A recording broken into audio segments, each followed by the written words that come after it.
క్షమించడం ఎంత గొప్ప మాట. అంతే కష్టమైన పని ప్రతి మనిషికి. అందరూ అనుకుంటారు, వాడు నన్ను ఏదో అన్నాడు, నాకేదో చేశాడు, నేను వాడిని క్షమించకూడదు, వాడిని వదిలిపెట్టకూడదు, వాడు నాకేది చేశాడో నేను కూడా వాడికి తిరిగి అదే చేయాలి అని చాలా మంది అనుకుంటారు. ఒక విషయాన్ని చెప్తున్నా, నువ్వు పగ పెంచుకునే కొద్దీ అది తరతరాలు అలాగే కొనసాగిద్ది కానీ ఎన్నటికి ఆగేది. బైబిల్లో ఒక వాక్యం ఉంటుంది, నిన్ను వలే నీ పొరుగు వారిని ప్రేమించు అని. ఎప్పుడైతే నీ హృదయంలో దేవుణ్ణి ఉంచుకొని దేవుని ప్రేమను నువ్వు కనపరుస్తావో నీ శత్రువు కూడా నీకు మిత్రుడిగా మారతాడు. కఠినంగా మాట్లాడే మాట ఒక యుద్ధాన్ని మొదలుపెట్టింది.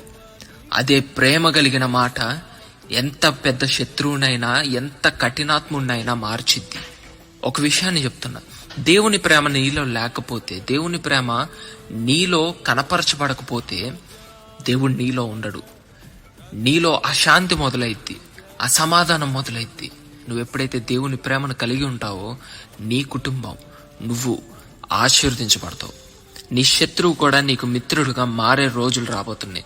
అది దేవుడు రుజువు చేశాడు. అందుకే నా దేవుణ్ణి ఏమంటారో తెలుసా? ప్రేమ స్వరూపి.